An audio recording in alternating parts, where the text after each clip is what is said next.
And before we dive into the session, let me briefly introduce GWCAA also. This is Gurugram Women Chartered Accountant Association, which is a growing and a dynamic platform which is dedicated to empowering the women chartered accountants into the professional as well as the personal front.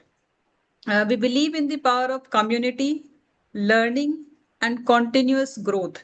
And our Unnati Manch, under which we are conducting these learning programs, is one of the reflection of that spirit itself.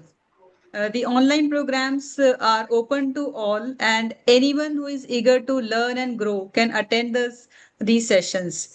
And at this point, I will also let you know that this organization, this association, is completely managed by the Women Chartered Accountants only. Now, coming to today's topic, which is presumptive taxation and audit under Section 44AB, simplifying compliances and maximizing clarity. As we approach to the due date for filing the non-audit ITRs, which is extended for this particular assessment year and is 15th of September. So there's one area that often causes the confusion in the practice, like whether audit is applicable or not, because if audit is not applicable, then due date is different. So that need to be seen whether audit is applicable or not applicable. There are situations where presumptive taxation, although assessee want to opt, but he is not eligible to opt, or he has to opt and he cannot go beyond that. So all these will impact the applicability of the ITR due date also. And how this affect the कहाँ से filing दिखा time, रहा है that we will get to know in this today's session. Left तो फिर भी ठीक है मतलब ये इतना तो ही है शायद राइट तो Sorry for the interruption. And friends, today's session is aimed at breaking down these gray areas only, clarifying the practical interpretations and giving you the sharper understanding, I must say, of the compliance requirement so that we can proceed and approach to the ITR filings of non-audit cases and the audit cases very confidently. And for this, we are very fortunate to have with us our expert faculty today, CS Sachin Sinha sir. Welcome, sir. And thank you so much that you have given your time to us in that very short span of time. Just, I think 2 days back, I asked him, ki, sir, can you give your time? And he promptly agreed, ki, yes, why not? So thank you so much, sir. So before I will hand over to Sachin, sir, I will read his profile in brief because he has a very long profile. So, sir is a fellow member of Institute of Chartered Accountants of India, having more than 2 decades of experience. He is founder partner of Prakash Sinha and Company, a CA firm, and has in-hand experience of taxation, both domestic as well as the international taxation, and the management consultancy. He has completed various certificate course and the diploma courses of the ICAI, such as International Taxation and Transfer Pricing course, Auditing and Taxation of NPO course, Concurrent Audit of Bank, Forensic and Fraud Detection, International Fiscal Association of Delhi chapter course on International Taxation and Transfer Pricing. And he has deliberated more than 600 seminars and webinars so far on the topic of domestic as well as the international taxation, and has written various articles and on the various knowledge portals. He has been the member of various study groups, including the Direct Tax Committee of the ICAI, and he is also a member of the group formed by ICAI for writing the revised guidance note on the tax audit.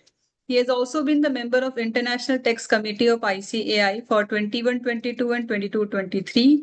Also, he was member of Direct Tax Committee for the year 23-24. He is faculty of International Taxation and visiting faculty of XLRI Institute of Management. He is faculty for Sriram College of Commerce, and he has also authored various books. And apart from that, he has also helped and authored technical guide on the permanent establishment, withholding taxes under 195, issue of Form 15 CACB, background material on UAE corporate tax. So with this, I again welcome you, sir. And now it's over to you. Thank you so much, ma'am. Good evening to all. First of all, I would like to thank to Asha ma'am for the detailed introduction and giving me the opportunity to deliberate once again on GCWAA.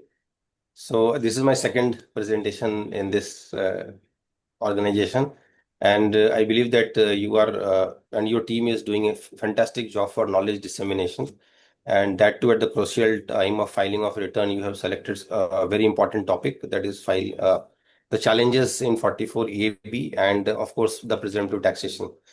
Because sometime what I personally feel, that the testing of turnover is most important part. So जब भी हम लोग कोई turnover को test करते हैं, क्योंकि अगर टर्नओवर का थ्रेशोल्ड देखा जाए, so that is 1 crore normally for the purpose of tax audit. But if it satisfies certain condition, that threshold becomes the 10 crore. सो अगर 10 करोड़ के नीचे है और टेस्ट को सेटिस्फाई नहीं करते हैं, तो आपका टैक्स ऑडिट होगा होगा अदरवाइज टैक्स ऑडिट नहीं होगा. और अगर टैक्स ऑडिट नहीं होगा, तो आपके लिए ड्यू डेट 31 जुलाई या जो अभी एक्सटेंडेड ड्यू डेट 15 सितंबर तक का है वो होगा. अगर टैक्स ऑडिट होता है तो आपके लिए टैक्स ऑडिट का जो ड्यू डेट होगा वो होगा.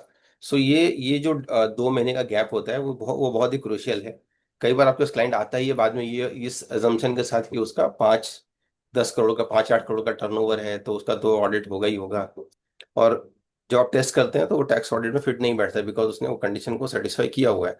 आज के डेट में mostly transaction generally speaking bank के थ्रू होते हैं, यूपीआई वगैरह भी है. अदरवाइज अगर वो हो जाता है तो फिर थ्रेशोल्ड टेस्ट पूरा नहीं होता है. तो अभी हम लोग let's go for the purpose of presentation, will discuss in detail. In case of any query, please stop me at that time and you can raise your query, so that to make the session interactive. And in the presentation there are certain case studies, so we'll give some pause there and discuss the case studies also. Okay ma'am? Right, sir. So can you please allow me to share the screen?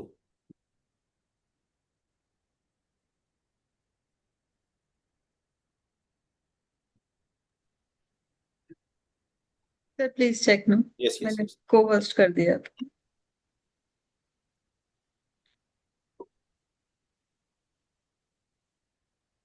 Hope this is visible to all. Yes, sir. Okay.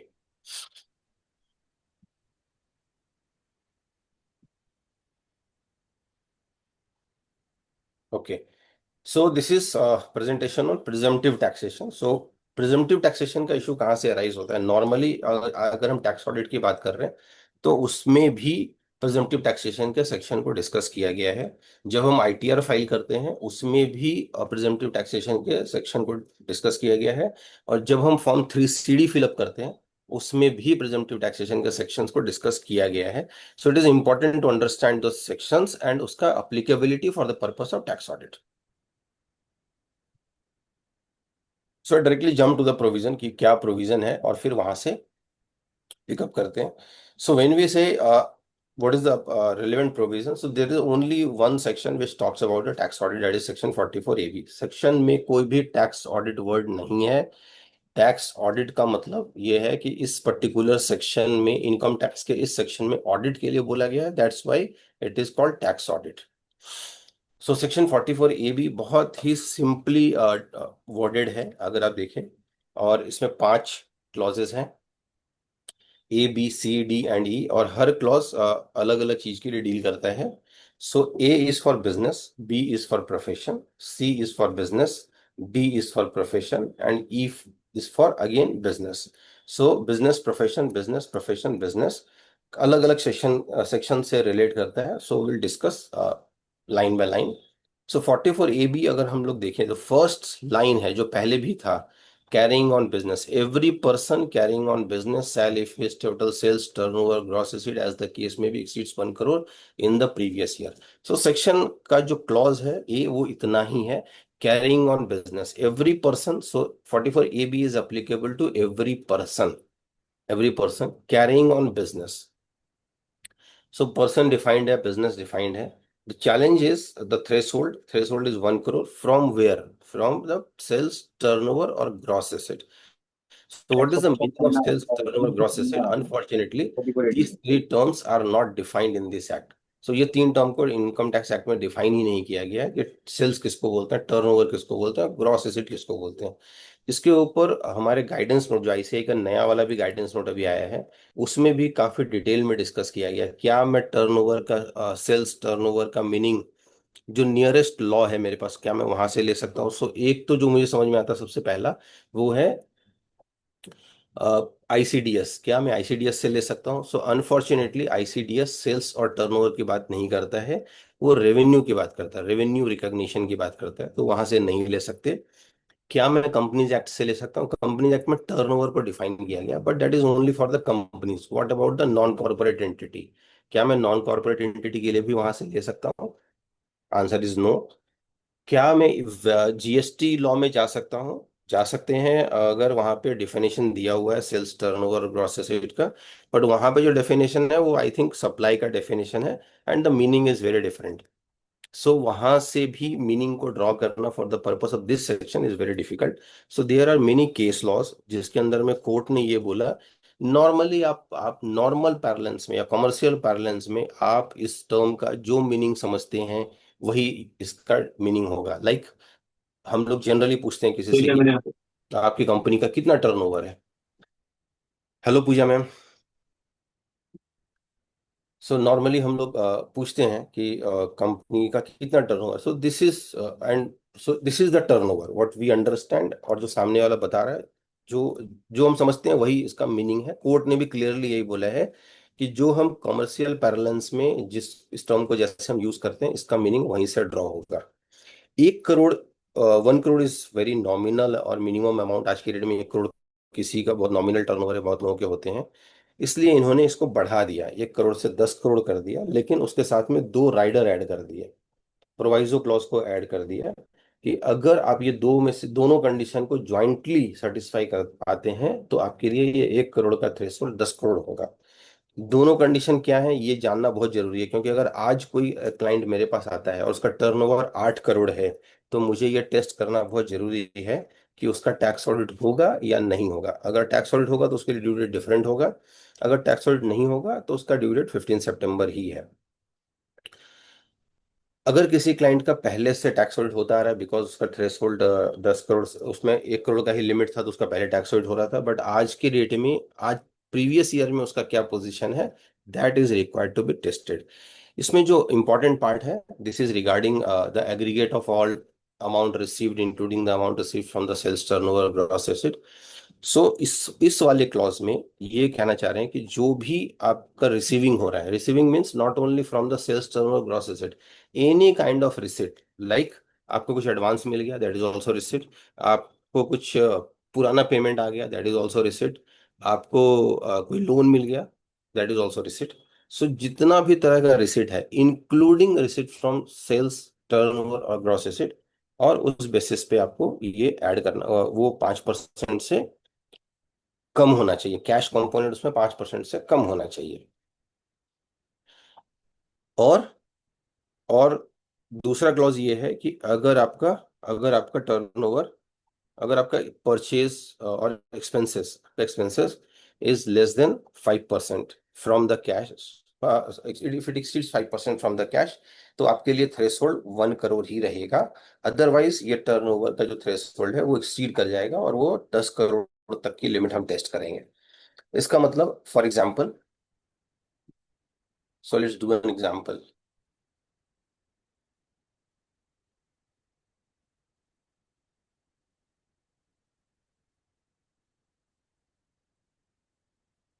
Yes.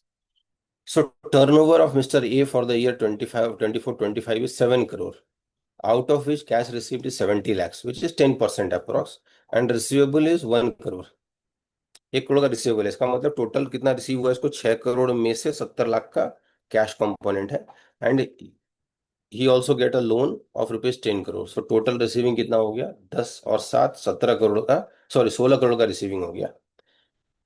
whether he is eligible for the provision clause 44 ABA। सो अगर इसका 10 crore plus 6 crore 16 crore का हो रहा है, तो उसका 5% is 80 CR, 80 CR। 80 lakhs, अगर 80 लैक्स है तो और उसका कैश कंपोनेंट में ट्रांजेक्शन सिर्फ 70 लैक्स का हुआ है, तो उस केस में इसका he is eligible for the 10 crore threshold. Whether your answer would be different if sales amount is 12 crore and the receivable is 3 crore considering the. So इसमें आप कोई आंसर कर पाएंगे सर या मैम? सो दिस ये second वाला part जो अभी हम लोग यहाँ पे डिस्कस कर रहे हैं, this is regarding whether your answer would be different. ये वाला point, whether your answer would be different अगर एज्यूमिंग टोटल टर्नओवर उसका 12 करोड़ है, 12 करोड़ का टर्नओवर है and receivable is 3 crore. So total receipt कितना हो गया? 9 करोड़ का हो गया, और 10 करोड़ का लोन मिल जाता है तो 19 करोड़ का हो गया. तो टैक्स ऑडिट अप्लीकेबल होगा नहीं होगा? Yes no?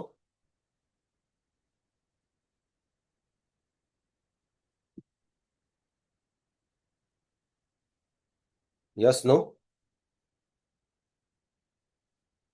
No, tax audit नहीं होगा. Okay, any other answer?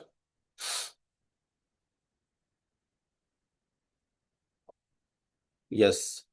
So Vaishali is saying yes, Priyanka ma'am no. So जब आपका टोटल टर्नओवर 12 करोड़ पहुंच गया है, तो फिर हमें वो टेस्ट करने की जरूरत नहीं है 5% वाला, because now you are your turnover exceed 10 crore rupees. Once the 10 crore का थ्रेशोल्ड आप एक्सीड कर गए, no need to go and test कि मेरा 5% सेटिस्फाई कर रहा है कि नहीं कर रहा है. हो सकता है आपको जीरो अमाउंट मिला हो, फिर भी not required. Okay. What would be the position if the sales during the year is 9 crore? 9 crore का सेल है and he also receive 2 crore from the preceding year sales. So receivable था पहले 2 करोड़ का, वो भी पैसे आ गए. तो अब हमें इसको टेस्ट करने की जरूरत है कि नहीं है? टैक्स ऑडिट होगा या नहीं होगा? 10 करोड़ का लोन भी आया है, 70 लाख का कैश रिसीट है. Yes no? No. But no tax audit. So turnover is 9 crore, 2 crore का मेरा पुराना पेमेंट आ गया. सो टोटल रिसीविंग मेरी 11 करोड़ की हो गई. 10 करोड़ का मैंने लोन ले लिया, 10 करोड़ का लोन ले लिया तो मेरा 19 करोड़ का हो गया and cash component is again 70 lakhs. So 5% का कंडीशन को मैं सेटिस्फाई कर रहा हूँ, इसलिए मुझे आगे जो थ्रेशोल्ड है वो मेरे लिए 10 करोड़ होगा. And if it is 10 crore तो I am not required for the tax audit. Okay.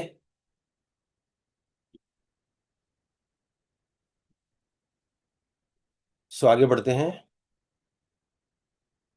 सो ये दो पार्ट हमने कर लिया. सेल्स टर्नओवर अभी हमने डिस्कस किया आपसे कि आईसीडीएस का मीनिंग ले सकते हैं क्या. So ICDS is saying realisation of amount made from the sale. But sale क्या है वो नहीं बताया इन्होंने. इन्होंने ये बताया revenue under the ICDS. So ये आईसीडीएस को डिफाइन करते हैं. Turnover as per companies act 2 under bracket 91 is the realisation of amount made from the sale. What is sale? That is वो टर्नओवर को बता रहे हैं. Revenue is the gross inflow of cash receivable and other consideration. So how to the revenue, the term is revenue, not sales turnover gross receipt. So guidance note ने जो term use किया, the aggregate amount of which sales are effected or services are rendered by an enterprise, the term gross turnover or net turnover are sometimes used to distinguish the sales aggregate before or after the deduction of the trade discount. So that is for the purpose of discount. Okay. अगर अगर कोई company service में है, like contractor है, और उस case में उनको जो रेवेन्यू रिकॉग्नाइज करना है अपने कंपनीज एक्ट अपने अकाउंट्स के लिए, that is under the percentage of completion method. So percentage of completion method was earlier not part of the income tax act, but इन्होंने 2018 में एक अमेंडमेंट किया और 43CB को इंसर्ट किया. 43CB इंसर्ट किया जिसमें उन्होंने ये बोला the profit and gain arising from the construction contract or a contract for providing services shall be determined on the basis of percentage of completion method in accordance with the income computing. So ICDS में जो procedure दिया हुआ है construction contract का, उसके basis पे आपको compute करना है. So that is based on this section 43CB. So 43CB is an important section for the purpose of contractor. Earlier, this section was not there. So prior to this section, we generally used to recognize the revenue based on the receipt basis for the purpose of contractor. And when we prepare the financial statement, we follow the accounting standard 7, revenue recognition or whatever it is, construction contracts.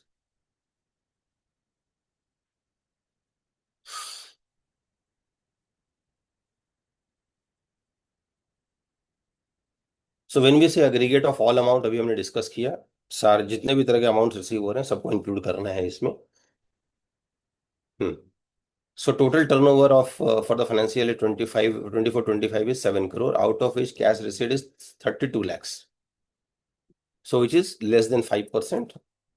Out of receipt 6 crore, rupees 6 crore, one of the debtor, that is 1 crore, is creditor also. So एक debtor है मेरे पास 1 करोड़ का मेरे books में, जो मेरा creditor भी है 50 लाख का. And such amount were net off, मैंने 50 लाख को नेट ऑफ कर दिया क्योंकि वो मेरे को रिसीव नहीं हुआ. वो मैंने मुझे देना भी था, उससे लेना भी था, तो मैंने उसको नेट ऑफ कर दिया. एंड जो बैलेंस था उसका पेमेंट हो गया. सो रिमेनिंग अमाउंट का पेमेंट आ गया. अभी ये सेक्शन को अप्लाई करेंगे तो कैसे करेंगे? 44AB, any answer on this from the participants?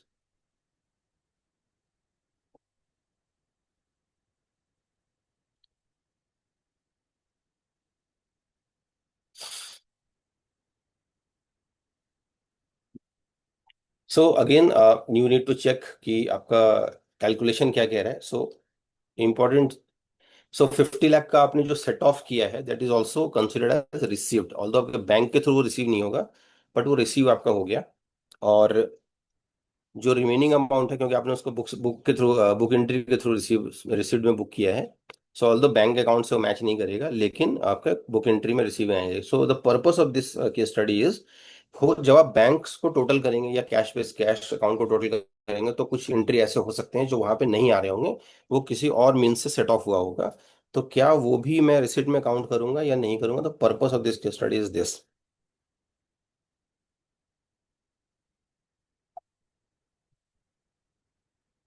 Okay. So clause Sir, A is clear. Hello, yes ma'am. sir, in that previous case study, तो it means कि वो जो set off किया है, that need to be considered as a considered, yes, receipt, consider, yes. but that will be otherwise than bank. उसको cash receipt में count होगा या किस में काउंट होगा फिर वो? मतलब नहीं, other total than receipt cash, में तो ले लिया अदर हमने, अदर देन कैश रिसीट में अदर आएगा. देन कैश है, मतलब यस, 5% वाले स्लैब उसमें नहीं यस, डालेंगे. सेटिस्फाई करेगा. लेकिन आपका ओके जो सर, ओके. जो 44AB का फॉर्म भरेंगे, वहां पे अगर कोई हम्म. लिस्टिंग आ रही है इसकी, उसके रिस्पेक्ट में, तो आपको वो देखना है. Okay sir, okay, thank you.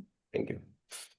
So ये क्लॉज क्लियर हो गया. नेक्स्ट पे आते हैं, clause B. Clause B is for profession, is for profession.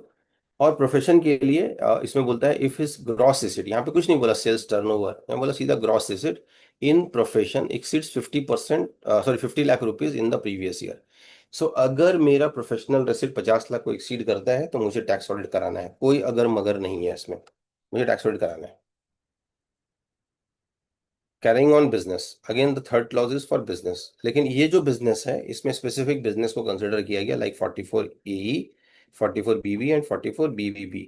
इसमें 44B, BBA और BBC को कवर नहीं किया गया है, because in that section the percentage which is given for the purpose of presumptive taxation is final. आपको उसमें option नहीं है 44B, BBA और BBC में कि आप अपना प्रॉफिट को कम भी कर सकते हैं. ये 3 क्लॉजेज ऐसे हैं, 3 सेक्शन ऐसे हैं जिनमें आपको प्रॉफिट को कम करने का भी पोजीशन दिया गया है. इसका मतलब अगर आपका थ्रेशोल्ड 7.5 जो परसेंटेज दिया गया 10% या 12.5%, अगर आपका उससे नीचे आप प्रॉफिट डिक्लेयर करना चाहते हैं, then you can opt for the audit. So carrying on business, if the profit and gain from the business of this person, 44AE, BB and BBB, as the case may be, has claimed his income to be lower than the profit or gain in the previous year. So आप हर साल position अपना change भी कर सकते हैं. एक साल में आपका टैक्स ऑडिट हो रहा है, दूसरे साल में टैक्स ऑडिट नहीं हो रहा है. ये 3 बिजनेस में स्पेशली ये पॉसिबल है. क्योंकि ये क्यों पॉसिबल है? बिकॉज सेक्शन जो मैंडेट करता है, सेक्शन का जो प्रेस्क्रिप्शन है वो ये है कि आपका जो इसमें प्रिस्क्राइब्ड रेट है टैक्स इनकम को डिटरमिन करने के लिए, अगर आपको लगता है मेरा उससे कम हो रहा है, तो आप ऑडिट में जाके आप अपना ऑडिट करा लीजिए, बुक्स ऑफ अकाउंट्स मेंटेन कीजिए, ऑडिट कराइए, और आपका प्रॉफिट जो आपका आ रहा है वो एक्सेप्ट कर लिया जाएगा। Accept in the sense of course subject to scrutiny तो है ही, but you can file. Next year में आपको लगता है कि मेरा प्रॉफिट ज़्यादा हो रहा है तो आप प्रिजम्पटिव में जा सकते हैं, लेकिन उस केस में अगर कोई लॉस हुआ है पीछे, वो कैरी फॉरवर्ड नहीं होगा। एक्सपेंडिचर लाइक डिप्रिसिएशन आपको ऐसे हर साल जैसे कंप्यूट होता है वैसे ही अज्यूम किया जाएगा कि आपने कम कैलकुलेट किया है, सो दैट कि अकॉर्डिंगली टैक्स डिप्रिसिएशन का कैलकुलेशन किया जाए। सो ये सेक्शन में आप पोजीशन चेंज कर सकते हैं एवरी ईयर। सो ये इसको डिस्कस करने की जरूरत नहीं है कि किसमें क्या रेट है, बिकॉज ये 3 सेक्शन इंपॉर्टेंट है। और अगर हेवी व्हीकल्स है तो 1000 पर truck per month, other than heavy vehicles है 7500। ऑयल एक्सप्लोरेशन बिजनेस में है 10%, सिविल कंस्ट्रक्शन टर्न की प्रोजेक्ट 10%। हम नॉट गोइंग इनटू डिटेल कि ऑयल एक्सप्लोरेशन में कौन कौन से एंड कवर होंगे, सिविल कंस्ट्रक्शन में किसको कवर किया जाएगा, बिकॉज वो डिटेल ऑलरेडी प्रोविजन में दिया गया है। The purpose is to understand कि कैसे ये 44AB में ये कहाँ आके फिट बैठ रहा है और क्यों ये बाहर भी हो सकता है, because this is also presumptive tax, presumptive computation of income. मैं अगर ये मतलब का सबका तो होता है। Sorry, so this is the purpose 44ADA. Also there is one section if the SSC, so we'll discuss that part 44ADA.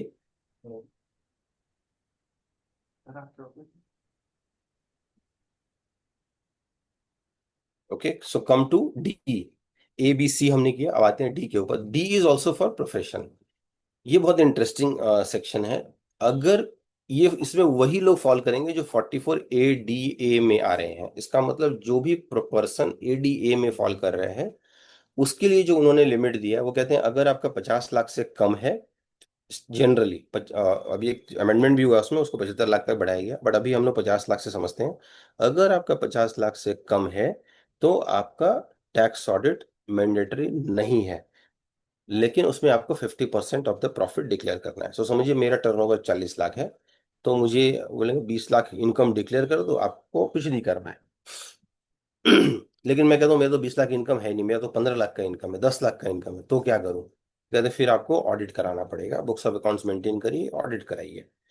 एक चैलेंज और आएगा अभी, क्योंकि ये एक्सीड करेगा, अभी इंक्रीज कर गया, 75 लाख हो गया, लेकिन 75 लाख के लिए कंडीशन दिया गया कि 5% से ऊपर उनका कैश कंपोनेंट 5% से कम होना चाहिए। तो इसका मतलब मेरे लिए थ्रेशोल्ड होगा 75 लाख का। मैं 100% बैंकिंग चैनल से डील करता हूँ, and my turnover is less then 75, more than 50, तो मैं डी में जाऊंगा या बी में जाऊंगा? क्योंकि मेरे पास बी भी था, अभी आपने देखा था मेरे पास बी है जो कहता है एक्सीड्स 50 लाख रुपीज, तो आपको टैक्स ऑडिट कराना है।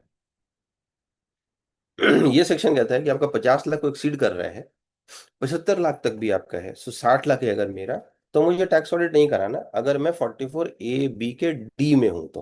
तो यहाँ पे 44A B का क्लॉज बी और क्लॉज डी में थोड़ा इंटर सबसेट हो रहा है, अप टू 25 लाख। सो ये 50 लाख तक के नीचे का 44A B का क्लॉज डी, नो डाउट आप अप्लाई कर सकते हैं, सब्जेक्ट टू कि यू आर एक्सेप्टिंग कि मेरा लेस देन 50% है।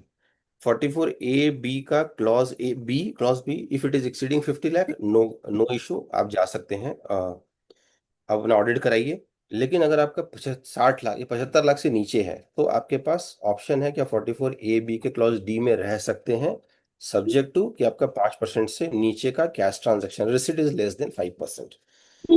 इफ इट तो आप आराम से अपना लोअर प्रॉफिट अगर आप डिक्लेयर करते हैं, go for tax audit, higher profit declare करते हैं, don't go for tax audit. और and last but not the least, क्योंकि सारा इश्यूज यहीं पे आके सेटल होगा, carrying on business. Carrying on business, और यहाँ पे 44A D के क्लॉज 4 से आप यहाँ पे आ रहे हैं, तो ये जानना बहुत जरूरी है व्हाट इज 44A D का क्लॉज 4, तो अभी हम लोग उसको डिस्कस करेंगे। सो पहला था बिजनेस, दूसरा प्रोफेशन, तीसरा बिजनेस, चौथा प्रोफेशन, पांचवा बिजनेस। अब यहाँ तक क्लियर हुआ हो तो हम लोग आगे बढ़े, या फिर कोई क्वेश्चन है यहाँ तक तो हम लेते हैं एक बार। Any question? I think Prince sir ने कोई क्वेश्चन पूछा था स्टार्टिंग में ही। No question. If the proprietorship firm having turnover more than 1 crore but less than 10 crore and he is having cash receipt and payments are less than 5%, so audit is not applicable. TDS is applicable under section 194C. Sir, TDS काटने के लिए जो threshold है that is 1 crore. पहले था, अगर आपका audit होता है वो खत्म हो गया। अभी आपके पास अभी जो थ्रेशोल्ड है वो 1 करोड़ का है। अगर बिजनेस कर रहे हैं, तो अगर प्रोफेशन कैरी कर रहे हैं 50 लाख का, फॉरगेट ऑडिट, ऑडिट सब चुप भूल जाइए।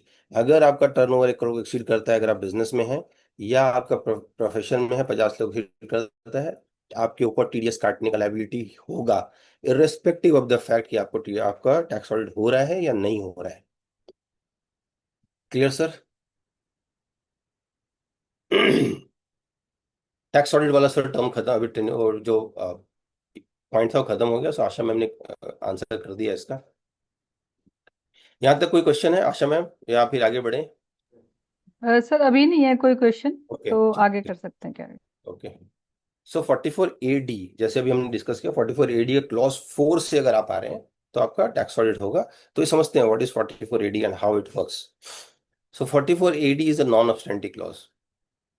ये बहुत क्लियर बोलता है कि चाहे आपका 28 to 43C में हमने जो भी बोला हुआ है, contrary content in section 28 to 43C, in the case of N eligible business, eligible SSC, इसका मतलब एलिजिबल एसएससी होगा। इसका हर कोई एलिजिबल एसएससी नहीं हो सकता। There are certain class of SSC जो कि एलिजिबल एसएससी में फॉल करेगा। And carrying on eligible business, इसका मतलब हर बिजनेस के लिए ये सेक्शन अवेलेबल नहीं है, वो एलिजिबल बिजनेस में फॉल करना चाहिए। सो अभी डिस्कस करेंगे what is eligible, who is eligible SSC and what is eligible business.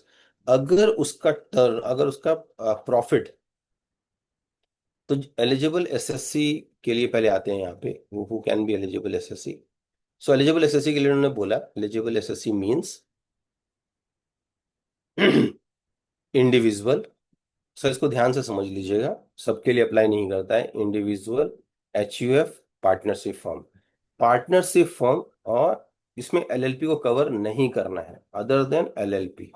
And who is not a resident, इसका मतलब इंडिविजुअल, एचयूएफ और partnership firm should be resident, तभी ये सेक्शन अप्लाई होगा, पहला। दूसरा, एंड एंड इसका मतलब दोनों कंडीशन को साथ में सेटिस्फाई करना है। Who has not claimed deduction under any of the section like 10A, 10AA, 10B, 10BA और डिडक्शन अंडर चैप्टर 6A। सो अगर कोई इंडिविजुअल है और उसका टर्नओवर 2 करोड़ से कम है और वो एलिजिबल एसएससी है, एलिजिबल बिजनेस कैरी कर रहा है, अभी एलिजिबल बिजनेस भी डिस्कस करेंगे, एलिजिबल बिजनेस कैरी कर रहा है, टर्नओवर 2 करोड़ से नीचे है, 8% से ऊपर वो अपना प्रॉफिट डिक्लेयर करना चाहता है, तो he can go for this. जो भी प्रॉफिट उसका आएगा, प्रॉफिट आएगा, उसके ऊपर अगर वो क्या चैप्टर 6 का डिडक्शन क्लेम कर सकता है। तो अगर आप यहाँ पे पढ़ते हैं तो बोलता है हु और who has not claimed deduction under chapter 6 से। इसका मतलब उसने जो भी इंश्योरेंस पे किया हो या कुछ उसका चैप्टर 6 में जो भी फॉल कर रहा हो वो कवर नहीं करेगा। अगर वो ये सब चीज ले रहा है तो फिर उसको बोला जाएगा कि आपको ये नहीं मिलेगा।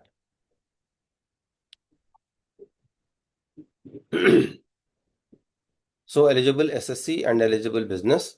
एलिजिबल बिजनेस भी इन्होंने बताया, is eligible, what is eligible business.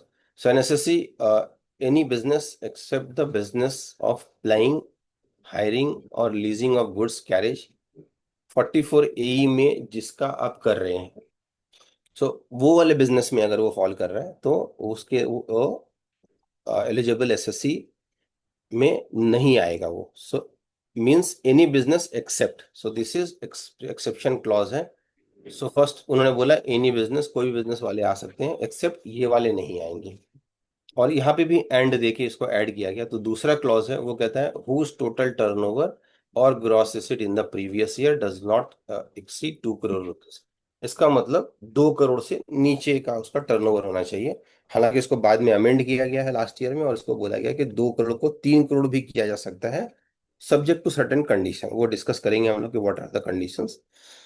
So primarily for the purpose of understanding, अगर कोई एसएससी इंडिविजुअल है या एचयूएफ है या पार्टनरशिप फर्म है अदर देन एलएलपी, और वो कोई बिजनेस कैरी कर रहा है, से ट्रेडिंग कर रहा है और उसका टर्नओवर 2 करोड़ से नीचे है, और ये सब कंडीशन को सेटिस्फाई कर रहा है, देन 8% प्रॉफिट डिक्लेयर कर दीजिए, किसका? अपने टोटल टर्नओवर का, और आपका काम खत्म।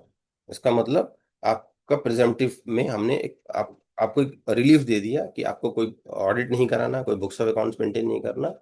आपका हम मान लेंगे कि आपका यही प्रॉफिट है, सच हायर। और यहाँ पे एक और इम्पॉर्टेंट चीज है, एज द केस में भी a higher sum than the aforesaid sum claimed to have been earned by the eligible assessee shall be deemed to be the profit।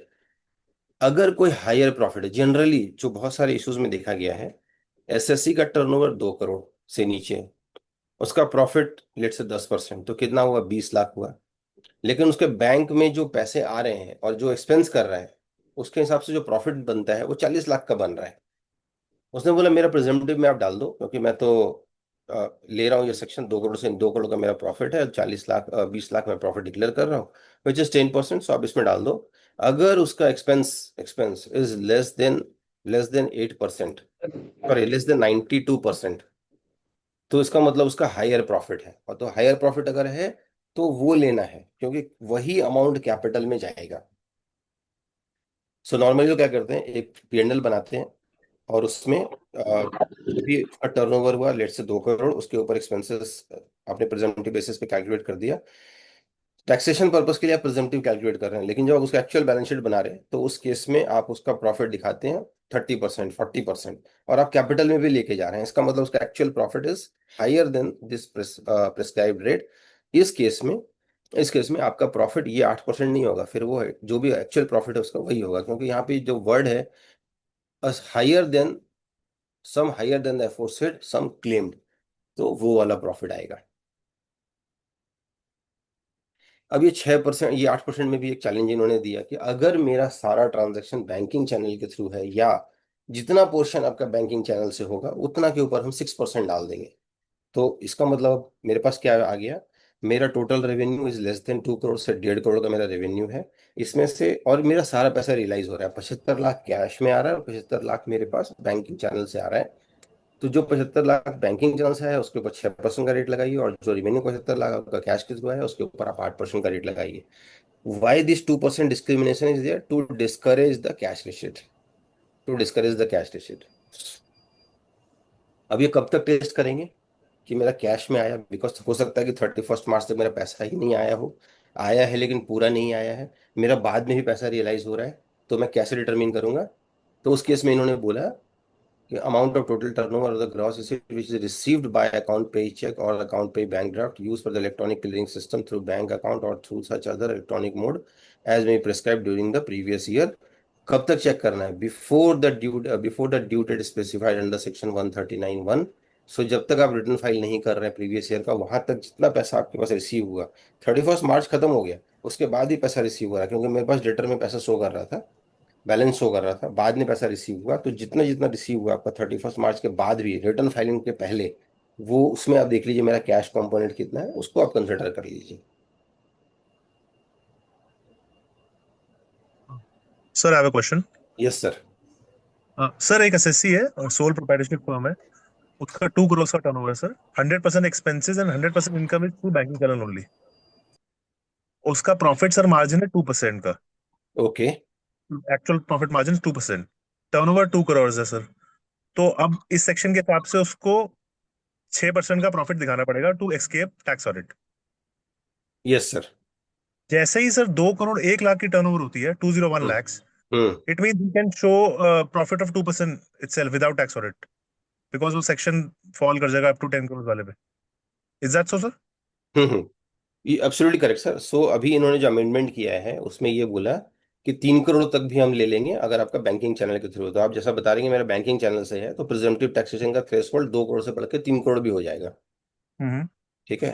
तो आप उसमें आपका ऑप्शन है, आप लेना चाहते हैं, या आपको लगता है कि नहीं नहीं मैं तो ऑडिट में जाना चाहता हूँ, और या फिर आप कम प्रॉफिट डिक्लेयर करना चाहिए। जैसे आपने बताया कि मैं 2% का ही प्रॉफिट है, then why should I go for 6%?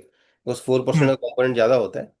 तो अगर मैं दो हम्म। परसेंट डिक्लेयर करूंगा, okay, then go for tax audit. आप 2% डिक्लेयर कीजिए।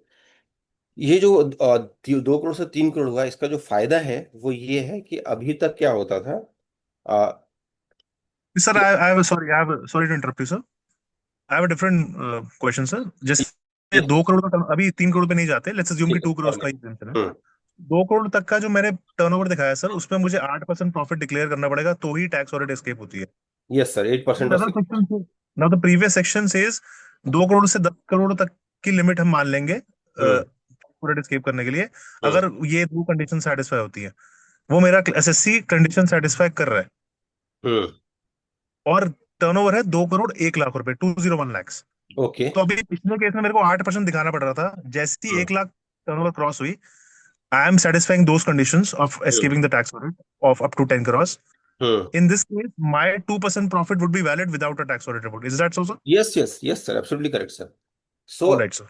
up to 10 crore, assuming you're satisfying those 5% commission condition, up Right, to sir. 10 crore आपका कोई टैक्स ऑडिट नहीं है। Hmm. So I think GST audit भी अभी उन्होंने हटा ही दिया है। आई थिंक जो जीएसटी में हम ऑडिट करते थे वो सीएस ऑडिट अभी मैंडेटरी नहीं है, आई थिंक, जितना मुझे नॉलेज है जीएसटी का। सो अगर आप देखिए, सो अगर किसी का 9 करोड़ का टर्नओवर है तो वो विदाउट ऑडिट अपना फाइलिंग कर रहा है, without income tax audit, without GST audit, वो सीधा उसका फाइलिंग हो गया। उसको कोई उसका इशू कहाँ पे राइज होगा? अगर कोई स्क्रूटनी में मैटर आता है तो। अगर स्क्रूटनी में मैटर नहीं आता है तो मतलब उसका कोई चेकिंग ही नहीं हुआ कहीं पे। आई don't no But if the turnover is more than 2 CR but up to 10 CR, right? Then person can show any percentage of profit, matlab below 6% or 8%, if he is satisfying both the condition of 5%, less than 5% is in cash receipts and payment. Is it so? Matlab he can show the profit of less than 6% yes, of course. without tax audit. देखिए, सबसे पहले ऐसे समझते हैं, जो 44A-D है वो 6% और 8% की बात करता है। 44A-B परसेंटेज की बात ही नहीं करता है। वो कहता है कि आपका हम 10 करोड़ ले लेंगे। सो अगर मान लीजिए किसी का टर्नओवर 4 करोड़ है तो वो 44A-D से बाहर हो गया। क्लियर? 44A-D से वो वजह से बाहर हो गया। 10 करोड़ से नीचे है तो वो 44A-B से भी बाहर है, अगर वो कंडीशन को सेटिस्फाई कर देता है। So no need for audit. अब इशू आता है कि मेरा प्रॉफिट कितना है, जितना एक्चुअल प्रॉफिट है वो दिखाइए। If it is less then 6% और वट एवर इट इज, से 2% का प्रॉफिट है तो 2% दिखाइए। You are saying that 44AD is applicable up to the turnover of 2 crore or maybe the extended turnover of 3 crore, right? Yes, correct. If our turnover is more than 3 CR, then we can show any percentage of profit depend on the actual situations, right?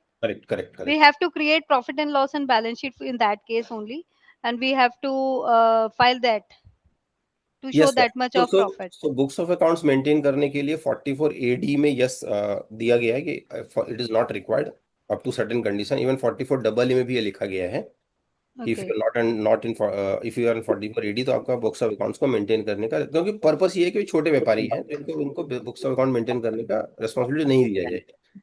लेकिन जो अभी आपने बताया कि मेरा turnover 4 crore है से, तो मैं 44A-B से भी बाहर हूँ, 44A-D से भी बाहर हूँ, इसमें मुझे अकाउंट मेंटेन करना है। ठीक है, क्योंकि आपकी स्क्रूटनी लग सकती है, आपको बुक्स अकाउंट मेंटेन करना है, आपको ये प्रोड्यूस करना है, आपको ये प्रूव भी करना होगा आपने जो प्रॉफिट कैलकुलेट किया है वो किस बेसिस पे किया है। Got the point. Okay, Thank you. Thank you ma'am. So Meenakshi ma'am is saying in telemarketing services considered section 44AD with turnover of rupees 1 crore. So telemarketing is one of the business, but issue खाली ये है कि वो commission business नहीं होना चाहिए। सो अभी आता हूँ उसके ऊपर, अभी आता हूँ। सो इसके बाद आते हैं क्लॉज नंबर 2 में 44AD का, जो इंपॉर्टेंट है। वो कहता है हमने जब आप ये कर रहे हैं तो आप ये मान के चलिए कि हमने आपको 30 to 38 का डिडक्शन अलाउ कर दिया है। सो 30 to 38 का डिडक्शन अलाउ कर दिया का मतलब कि आपको आप कोई फर्दर एक्सपेंडिचर 30 to 38 में जो भी मेंशन है आप उसको क्लेम नहीं करेंगे।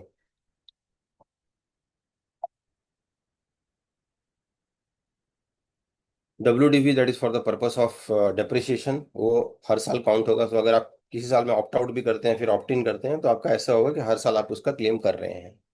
4, क्योंकि आपको याद होगा 44A-B में हमने पढ़ा था 44AD का क्लॉज 4, ये इंपॉर्टेंट सेक्शन है।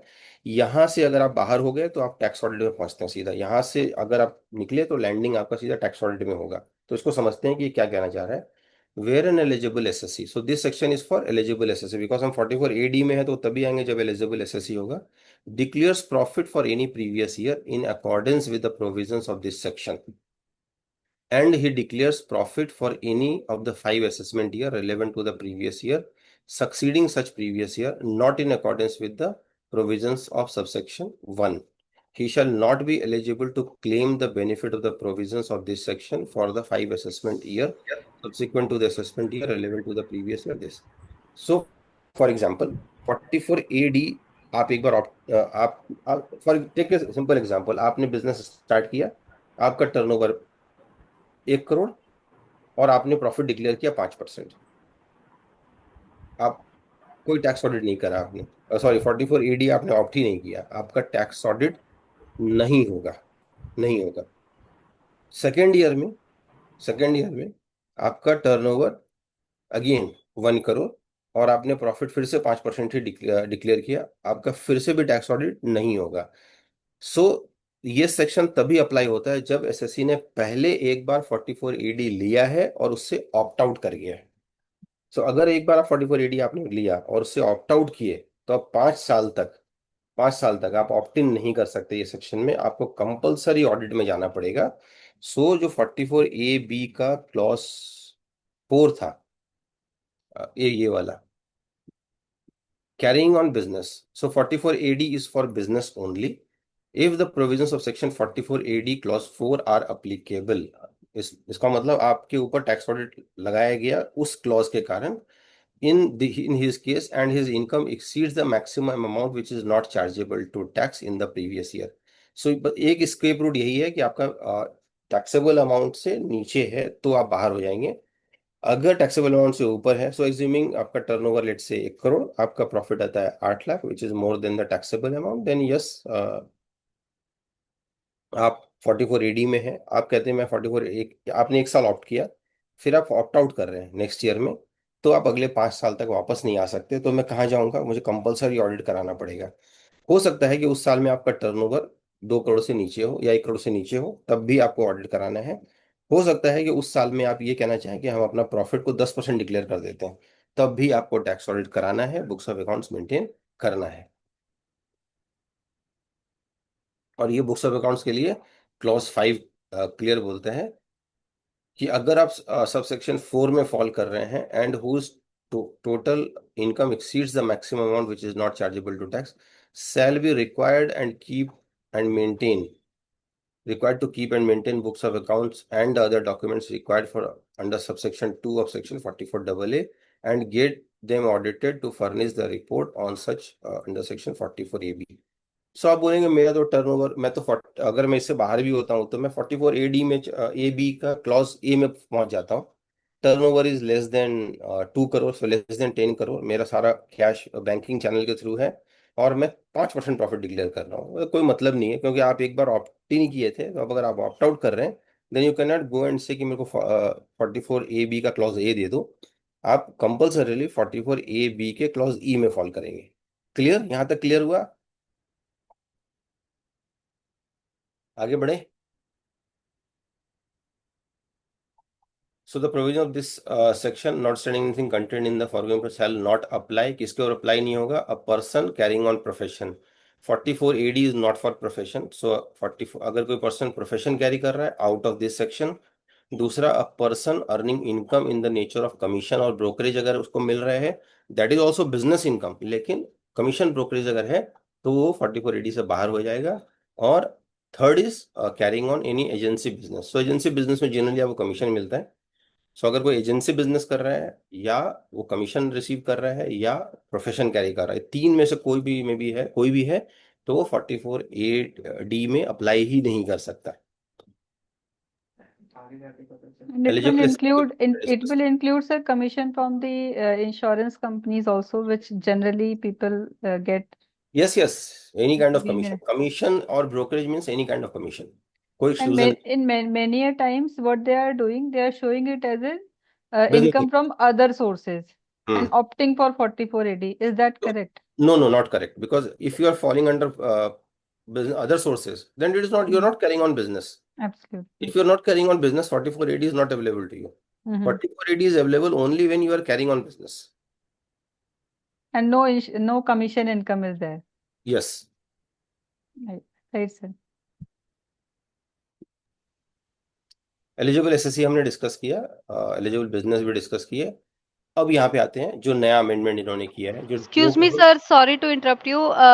Person is carrying on the business, but as in one of the situation कि उसके पास एक छोटा सा कमीशन इनकम आ गया, may be from some insurance agency, तो क्या वो उसको अदर इनकम में डाले और मेन बिजनेस जो है उसका उसको वो 44AD में दिखा दे? इज इट पॉसिबल और he has to opt out for 44AD? अगर कोई पर्सन कोई हाँ, कमीशन इनकम रिसीव कर रहा है, चाहे वो छोटा कंपोनेंट भी क्यों ना हो, okay. If it's a negligible only, then हाँ, also 44AD is disallowed. Because यहाँ पे क्या बोला, the person, a person carrying on any agency, the person earning commission, person, उस पर्सन की बात कर रहा है वो, Okay.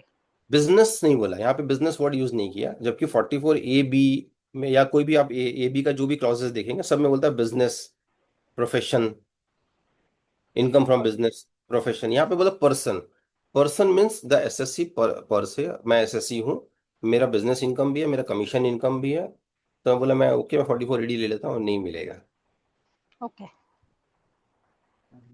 यही मिस्टेक काफी जगहों पर देखने मिली है sir. That was the reason कि क्वेश्चन रेज किया था, बिकॉज वो छोटा सा कमीशन आता है 100-200 रुपए का, एंड उसको सिंपली अदर सोर्सेज में दिखाते हैं और वो फाइल कर रहे हैं नहीं 44AD मिलेगा, में। नहीं नहीं, you are not eligible SSC. Right sir, right. So come to next part, that is 2 crore और 3 करोड़, जो अभी हम लोग डिस्कस कर रहे थे, इसके लिए भी इन्होंने क्लॉज डाल दिया, ये नया अमेंडमेंट है। ये कब हम टेस्ट करेंगे 2 को 3, does not exceed in cash, यहाँ पे जो वर्ड यूज किया गया वो in cash, does not exceed 5% of the total turnover और gross asset of such previous year. So 5% से कम का जो रिसीविंग है आपका, उसमें कैश कंपोनेंट 5% से कम होना चाहिए। तो 2 करोड़ को हम 3 करोड़ में सब्स्टिट्यूट कर देंगे। सो अगर मान लीजिए मेरा turnover 2.5 crore, all from bank, मैं इस सेक्शन में हूं अनडाउटेबली। दूसरा, मुझे अब इशू ये कि मुझे 6% डिक्लेयर करना है। मैं कहता हूँ मैं 6% नहीं डिक्लेयर कर सकता, मैं तो प्रॉफिट 2% का ही है, तो आप यहाँ से बाहर हो जाओ, कोई इशू नहीं है। ठीक है। अब इन्होंने वो ये बड़ा अच्छा ये चीज बताया, ये जो कैश बोला इन्होंने, इन कैश, ये इसको बताया इन्होंने, what is cash. In receipt of the amount aggregate by check, drawn on a bank or by a bank draft which is not account pay shall be deemed to be received in cash। इसका मतलब कोई भी check जो account पे नहीं है वो cash है। इस पर्टिकुलर सेक्शन में ये बताया गया, for the purpose of the first proviso the receipt of the amount और aggregate of the amount by cheque drawn on a bank और bank draft which is not account payee, it is a cash. अब ये एक consultant, एक chartered accountant के लिए बहुत challenge है कि कौन सा अकाउंट पे ही चेक से पैसा आया है, कौन सा विदाउट अकाउंट पे ही चेक से पैसा आया है। आपके पास पैसे, तो जो भी पैसे आ रहे हैं उसमें, अगर उसमें कई बार तो बैंक स्टेटमेंट में क्लैरिटी नहीं होती कि उसमें क्या वो नरेशन क्या लिख रहे हैं, अकाउंट पे ही, नॉन अकाउंट पे ही, ये डिफिकल्ट होगा। एसएससी कितना रिकॉर्ड मेंटेन कर रहा है, that is also difficult. Practical challenges हैं इसके। सो 44AD वर्सेस 44AB थोड़ा अंडरस्टैंडिंग करते हैं, बिकॉज यही इंटरप्ले है प्रिजम्पटिव प्लस और टैक्स ऑडिट का। So provide section 44AB shall not apply to a person who declares profit and gain in the previous year in accordance with the provision of section 44AD if his sales turnover gross asset exceeds 2 crore rupees. What if the profit is not declared in accordance with section 44AD1? So if it is first year of business, no issue. Subsequent years में अगर आपने कभी 44AD opt नहीं किया, no issue. आपने एक बार 44AD opt किया, then go for tax audit.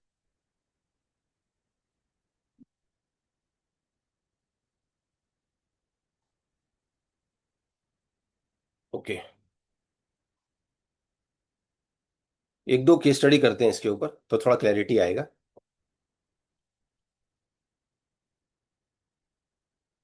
Okay, सो आप लोग चैट बॉक्स में अपना आंसर कीजिएगा। First year business 24-25, total turnover 1.5 CR, profit declare more than 8% और 6% एज द केस में B. Whether the SSC is eligible for 44AD, yes, no? Yes no? Yes, Priyanka ma'am से yes, yes eligible. So 44AD is available in this case. Second part, what if the SSC declares profit less than 8 or 6%? क्या करना पड़ेगा? Tax audit कराना है, नहीं कराना है? Yes no? Tax audit कराना है, यस, नहीं कराना है, नो?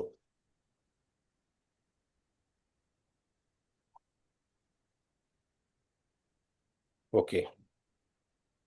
सो अगर आपका फर्स्ट ईयर ऑफ बिजनेस है, आप 44AD से आप बाहर हैं, तो कोई इशू नहीं है, because that is the first year of your business. Section क्या बोलता है 44AD का क्लॉज 4? अगर आपने पहले 44AD ऑप्ट किया है, आप उससे बाहर हो रहे हैं, तो आपके ऊपर ये 44AD का क्लॉज 4 अप्लीकेबल होगा. मैं तो, ये तो मेरा फर्स्ट ईयर ऑफ बिजनेस है, मैं तो कोई 44AD में गया ही नहीं, तो मैं यहाँ पे विदाउट 44AD मैं इसको कम प्रॉफिट डिक्लेयर करूँ तो भी मुझे ऑडिट कराने की जरूरत नहीं है. So whether your answer would be different if it is not the first year of business of the SSC? Yes. तो मुझे टेस्ट करना पड़ेगा कि पिछले साल में उसका क्या था.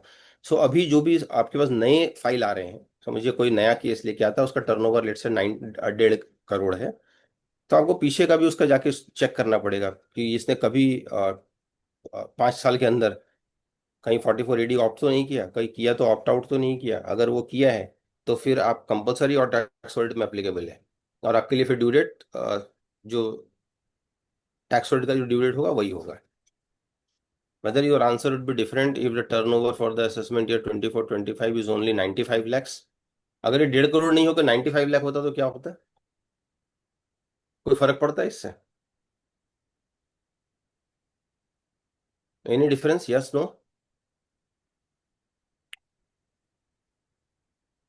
कोई डिफरेंस नहीं है, क्योंकि आप 44AB में आप तब पहुंचेंगे जब आपका 1 करोड़ को एक्सीड करेगा. आप 44AB में वैसे भी नहीं जा रहे हैं इसमें टेस्ट, तो आप 44AB में से बाहर हैं, 44AD में आप फॉल कर रहे हैं, आप उससे बाहर रहना चाहते हैं, तो 44AD का क्लॉज 4 भी आपका अप्लाई नहीं कर रहा है इस साल में, आप बाहर हैं. Thank you. ये वाला करते हैं.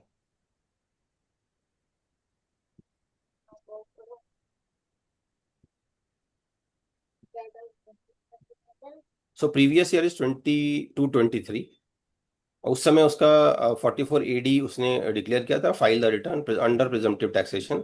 23-24 में उसका टर्नओवर 2.5 करोड़ था, and tax audit was done under 44AB, क्योंकि उसका 2.5 करोड़ था, कैश कंपोनेंट ही है सारा. फॉर एग्जाम्पल थर्ड ईयर में 24-25 turnover is less than 1 crore, and SSC wants to declare 44AD. ले सकता है क्या?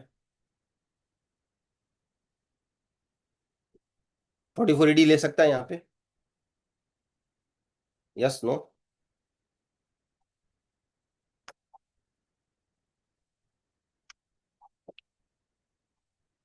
Yes, Jyotsna ma'am is saying yes. So year 2 में अगर आप देखिए 22-23 में वो ऑप्शन नहीं था उसके पास टैक्स ऑडिट से सॉरी ना 44AD लेने का. सो उसने कभी ऑप्ट आउट नहीं किया. 44AD ईयर 1 में उसने लिया है, सेकेंड ईयर में वो ऑप्ट आउट नहीं किया उसने. ईयर 3 में अब आप टेस्ट कर रहे हैं कि मैं 44AD ले सकता हूँ कि नहीं. यस, बिकॉज आपने कभी ऑप्ट आउट किया ही नहीं. अगर आपका टर्नओवर लेस देन 2 करोड़ होता और आपका 44AD से आप ऑप्ट आउट करते, तब आपका सिचुएशन डिफरेंट होता 24-25 में. तो आपको लास्ट 3 इयर्स में अगर आप एनालाइज कीजिए कि इसका जो बाहर जो इसने टैक्स ऑडिट नहीं कराया, तो कंपलसरी टैक्स ऑडिट से बाहर हुआ है या ऑप्शनल हुआ है. अगर कंपलसरी टैक्स ऑडिट से बाहर हो गया, देन नो, आपको 44AD अवेलेबल रहेगा तब भी. एक और केस स्टडी करते हैं. 22-23 44AD में उसने डिक्लेयर किया. 23-24 1.5 करोड़ का turnover, and SSC opted out from the 44AD and went for 44AB. उसने AB लिया. 24-25 में turnover is less than 1 crore, and SSC wants to declare profit under 44AD. कर सकते हैं क्या?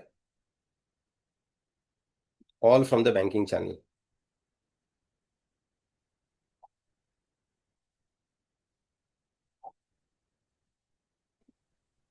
नो, क्योंकि क्योंकि वो ऑप्ट आउट किया है उसने. सेकेंड ईयर में उसने ऑप्ट आउट किया है. इसीलिए वो थर्ड ईयर में जब वो जा रहे हैं, अगर आपको आपके लिए अवेलेबल नहीं है, now you are falling under 44A(d) clause 4, go for tax audit under section 44AB clause E. Vivek sir ने क्वेश्चन पूछा है, but 24-25 he will be liable to deduct TDS. Sir TDS का टैक्स ऑडिट से कोई लेना देना नहीं है, इसको पहले ही एकदम माइंड से बाहर कर दीजिए. If your turnover in the in the immediate preceding year is 1 crore and above, so if you are carrying on business, if it exceeding 1 crore, आपको टीडीएस काटना है. आपका टैक्स ऑडिट हुआ नहीं हुआ कोई मतलब नहीं है. क्लियर? यहाँ तक क्लियर हो गया? Yes, Priyanka ma'am, Meenakshi ma'am, Vivek sir, Nipun sir, Asha ma'am, आगे बढ़े. Yes, sir. ओके, एक और केस स्टडी करते हैं. An individual associate carrying on business of ready-made garments, he is authorized dealer of Ultratech cement, having Indian Oil petrol pump है, and the turnover is 75 lakhs. Whether tax audit is applicable in this case? What if the revenue from petrol pump exceeds 2 crore and the other is 75 lakh? So each business 75 lakh. So 1.5 crore के नीचे आप कह सकते हैं कि 1.5 करोड़ से नीचे है, टैक्स ऑडिट होगा नहीं होगा?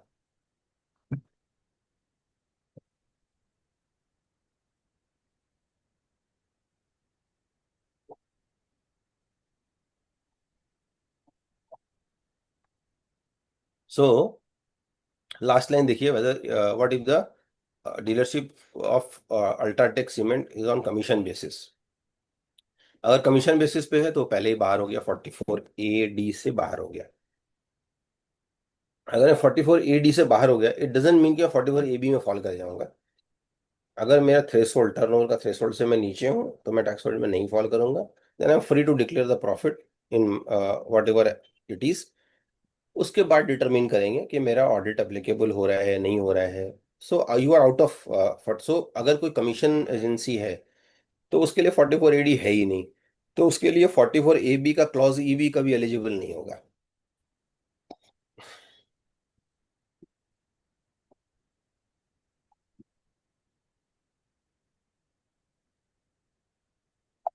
ओके, यहां तक क्लियर हुआ? Yes ma'am. ओके, सो एक इशू आता है हमेशा कि क्या एक ही पर्सन बिजनेस और प्रोफेशन दोनों कैरी कर सकता है? Yes, no? यस, कर सकता है. उसके केस में, so assuming a person is carrying on business as well as profession, और वो एक सेक्शन में 44AB में फॉल कर रहा है इन द बिजनेस, प्रोफेशन में वो प्रिजम्पटिव लेना चाहता है, कर सकता है?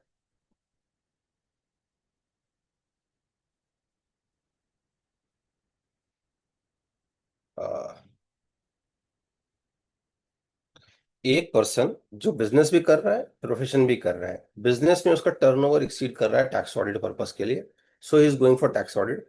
प्रोफेशन में his turnover is less than 50 lakh rupees, so वो कहता है मैं 50% डिक्लेयर कर देता हूँ, I want to go for presumptive. कर सकता है? सो एक ही पर्सन एक ही साल में प्रोफेशन, एक बार अपना एक ही साल के लिए अपना ऑडिट भी करा सकता है और उसी साल में वो दूसरे सेक्शन में प्रिजम्पटिव में भी जा सकता है. द आंसर इज यस, वो जा सकता है. एंड आपका ये क्लॉज टैक्स ऑडिट फॉर्म में भी आपके पास है कि क्या आपने कोई प्रिजम्पटिव में आप डिक्लेयर कर रहे हैं. यस, वहां पे आपको डालना है यस कर रहे हैं, बिकॉज आपने ऑलरेडी जो फॉर्म सेलेक्ट किया है, जो आप टैक्स ऑडिट का फॉर्म भर रहे हैं, इसका मतलब आपका टैक्स ऑडिट ऑलरेडी हो रहा है, तभी आप 3CD भर रहे हैं. और 3CD में ही ये पॉइंट है कि आप प्रिजम्पटिव भी किसी सेक्शन में ले रहे हैं क्या, वो सेक्शन वहां पे लिस्ट किया हुआ है. अगर आप ले रहे हैं तो यस, इसका मतलब ये पॉसिबल है कि आप एक ही एसएससी एक ही साल में एक बिजनेस में प्रोफेशन, एक बिजनेस में टैक्स ऑडिट और प्रोफेशन में बिजनेस और वाइस वर्सा कर सकता है, कर सकता है. ओके, अब थोड़ा और आगे बढ़ते हैं. The report of audit furnished under section under rule this. So अब जो आपने टैक्स ऑडिट का फॉर्म भरा है, क्या इसको रिवाइज किया जा सकता है? Yes, no? Revision of tax audit report revise कर सकते हैं. सो मुझे ऑब्जर्वेशन में कुछ लिखना था जो मेरे से लिखना छूट गया। क्या मैं ऑब्जर्वेशन को मैं और पॉइंट ऐड करने के लिए रिवाइज कर सकता हूँ? मुझे ऑब्जर्वेशन में कुछ लिखना था, ऐसे छूट गया, return return file return upload हो गया। क्या मैं उसको रिवाइज कर सकता हूँ for the purpose of adding certain observation? Yes no, different different view आ रहे हैं। यस।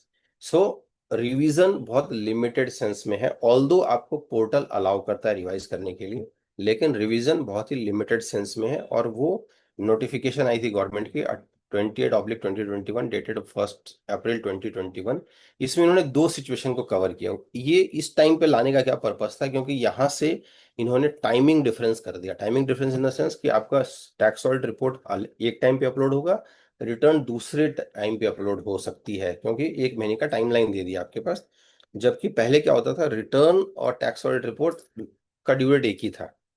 अभी इन्होंने ड्यू डेट चेंज कर दी है। इसका मतलब ये सिचुएशन हो सकता है कि मेरा 40A में कोई डिसअलाउ हुआ है, टैक्स ऑडिटर ने डिसअलाउ कर दिया, लेकिन 40A कहता है कि अगर आपने रिटर्न फाइल से पहले पेमेंट कर दिया तो आपको वो पेमेंट बेसिस पे अलाउ हो जाएगा। तो इसका मतलब मुझे अलाउ होना चाहिए, लेकिन ऑडिटर ने डिसअलाउ कर दिया, तो उस केस में मेरा रिटर्न रिवाइज हो सकता है। दूसरा सिचुएशन है 43B। 43B में अगर आपने कोई रिपोर्ट किया आइटम कि पेमेंट नहीं हुआ, लेकिन आपने रिटर्न फाइलिंग डेट तक उसका पेमेंट कर दिया है, तो वो भी आपको अलाउ होगा उसी साल में जिस साल का डेट एक्सपेंडिचर है। अगर आपने रिटर्न फाइलिंग से पहले पेमेंट कर दिया है, तो उस केस में आपके पास ऑडिट रिपोर्ट को रिवाइज करने का ऑप्शन होता है। Can you discuss revision of trust report in form 10B? 10B Asha ma'am भी बता देंगी कि I don't know, because that is not my area. मैं 10B वगैरह भरता नहीं हूँ, तो Asha ma'am is more competent for this purpose. Okay, अभी आते हैं एक इंपॉर्टेंट एस्पेक्ट में।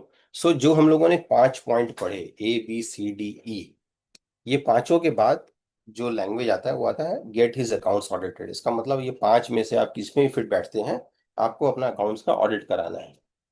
Get his accounts of such previous year audited, किससे ऑडिट कराना है? Bye an accountant. अकाउंटेंट इन्होंने बता दिया हम किसको बोलेंगे। कब कराना है? Before the specified date. So what is the meaning of this term before the specified date? Specified date क्या है, कोई बता सकते हैं sir?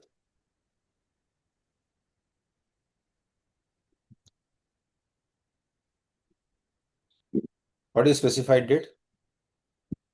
30th September?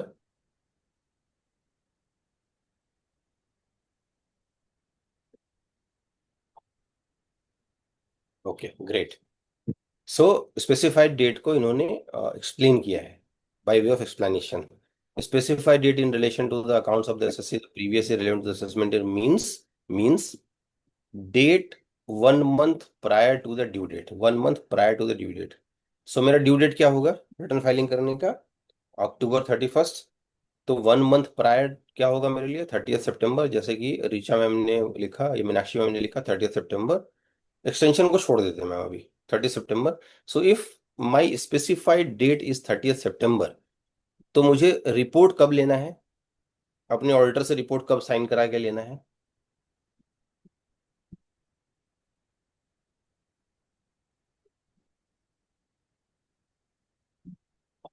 Bye 30th September till 29th। Yes Akhilesh sir, till 29th September, because the language of the section is before the specified date। on और before the specified date नहीं लिखा, before the specified date। so specified date is 30th September, तो मुझे उसके पहले लेना है। So precisely अकेले सर ने कैटेगोरिकली मेंशन कर दिया कि इसका डेट क्या होगा। So coming to next part. Thank you Akhilesh sir. So specified date is important for the purpose of understanding. Generally हम लोग क्या करते हैं, हम 30 सितंबर को रात तक भी साइन कर रहे होते हैं और सीए का साइनिंग का भी डेट सेम डालते हैं। सो this is not correct approach. CA का साइनिंग डेट एक दिन, एटलीस्ट एक दिन पहले का हो, या 29th को। अगर आप दोनों काम कर रहे हैं तो फिर इट इज ओके। ओके, एक और केस स्टडी करते हैं. Turnover as per books of accounts is 9 crore. Search took place and additional sales of 2 crore found as a result of search, which was not recorded in the books of accounts regularly maintained by the in the regular course of business. The AO is invoking penalty on the ground that the SSC failed to get his accounts audited. So इसमें क्या view होगा? Audit कराना है नहीं कराना है? Any answer on this?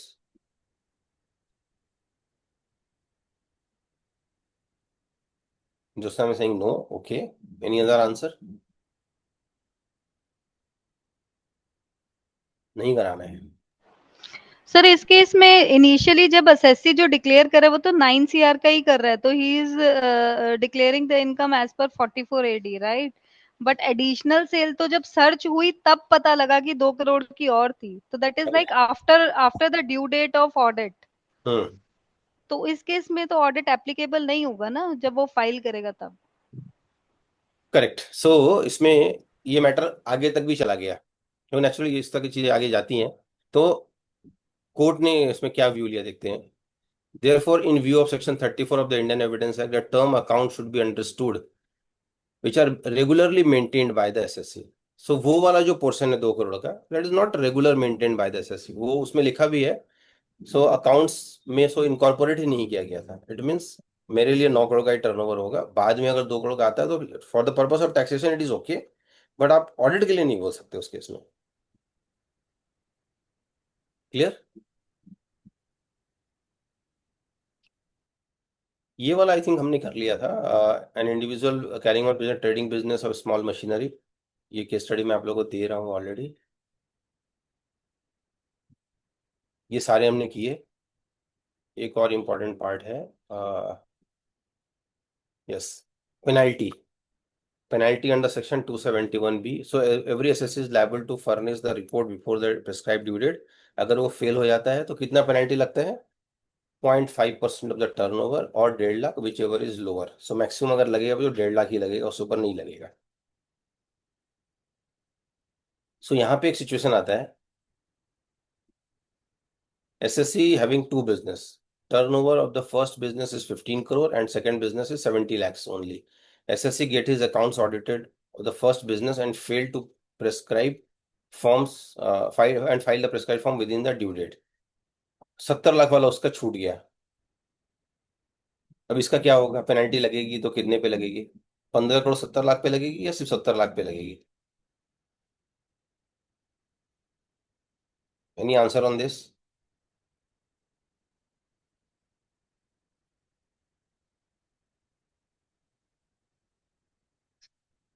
Yes, any answer on this? 15 crore 70 lakh पे लगेगी या सिर्फ 70 लाख पे लगेगी? टेक्निकली 15 करोड़ का तो मैं डिक्लेयर कर दिया and within the time declare किया, so only 70 lakhs it should be. And the judgement Delhi high court का जजमेंट है जो आपके फेवर में है कि यस, आप सिर्फ रिमेनिंग अमाउंट पे ही लगाइए. हालांकि अब ये चैलेंज धीरे धीरे खत्म हो गया, बिकॉज बहुत सारा इन्फॉर्मेशन आपका AIS TIS में शो करता है. आपके पास जो 26 ईयर्स का जो फॉर्म आता है उसमें GST से भी वो डाला हुआ रहता है नंबर्स, तो आप वहां से ले सकते हैं रिकनसाइल करने के लिए. But of course these are all challenges. पहले कहीं सिचुएशन आई है तभी ये डिस्कशन का भी पार्ट है.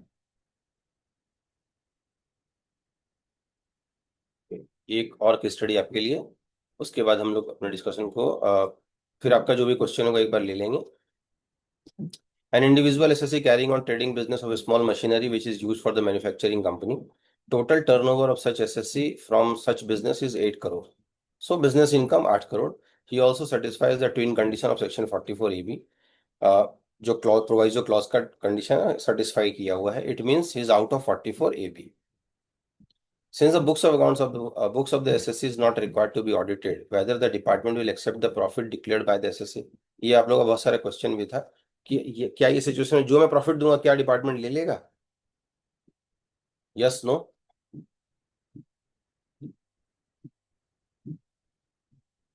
यस, क्योंकि सब्जेक्ट टू स्क्रूटनी हमेशा होगा, but otherwise it cannot be challenged.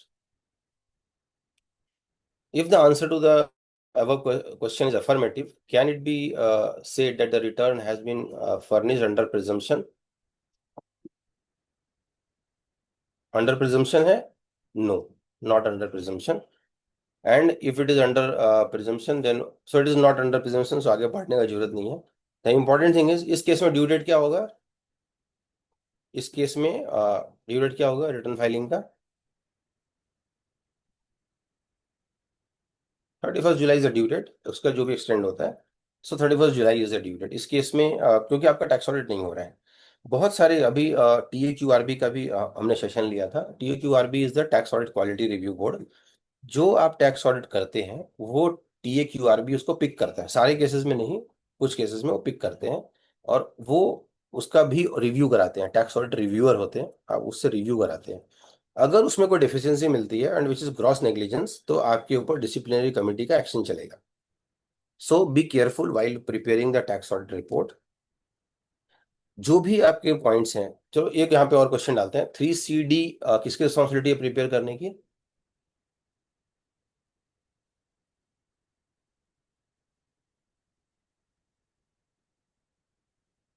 Correct. So 3CD is the responsibility of the SSC. सो जब भी आप फॉर्म 3CA या 3CB भरते हैं तो आप उसमें लिखिए स्टैंडर्ड क्लॉज ये आप ऐड कर लीजिए अपने पास. Preparation of financial statement is the preparation of 3CD report is the responsibility of the SSC. Our responsibility is to give an opinion based on that form annexed. ये आप standard clause डालिए सब में, क्योंकि वो आपने प्रिपेयर नहीं किया है. सबसे पहले आपको ये ध्यान रखना है. तो आपका क्या काम है? ऑब्जर्वेशन और क्वालिफिकेशन में आपको लिखना है. कई बार ये क्वेश्चन भी आएगा, वहां पे तो स्पेस का लिमिटेशन होता है. सर फॉर्म 3CA 3CB जब आप ऑनलाइन भरते हैं यूटिलिटी में, तो स्पेस का कोई लिमिटेशन नहीं होता है, आप उसमें आराम से पॉइंट्स डाल सकते हैं. क्वालिफिकेशन और ऑब्जर्वेशन में कोई कंजूसी मत कीजिए, बिकॉज यही एक ऐसा चीज है जो आपके स्क्रीन को सेव करेगा. कल अगर मैटर आगे जाता है तो आप कह सकते हैं हमने ऑलरेडी रिपोर्ट में हाईलाइट किया हुआ है इसको. समटाइम कंसल्टेंट या चार्टर्ड अकाउंटेंट्स हेजिटेट करते हैं ये रिपोर्ट में डालने के लिए कि इनसे इनका क्लाइंट को इशू आ सकता है. सो आप इशूज ये आपको कॉल लेना है कि आपको डालना है या नहीं डालना है. But TAQRB is very serious on this. कब जो जो रिपोर्टिंग आप उनको चाहिए वो आपने रिपोर्ट करना है. फॉर्म 3 दे स्क्रूटिनाइज फॉर्म 3AC 3CB जो भी एप्लीकेबल होगा प्लस फॉर्म 3CD. और ऐसा कुछ नहीं होता कि वो सिर्फ बड़े केसेस को ही पिक करेंगे, छोटे केसेस भी उठते हैं इसमें. So be very very careful while filing tax audit report. अगर मान लीजिए मेरे क्लाइंट का टर्नओवर 8 करोड़ का है और उसका प्रॉफिट 2% का है, 2% का है, और सारा बुक्स ऑफ सारा उसका बैंकिंग चैनल के थ्रू ट्रांजेक्शन है. Client insist meet for the tax audit, क्या मैं ऑडिट कर सकता हूँ? Yes no?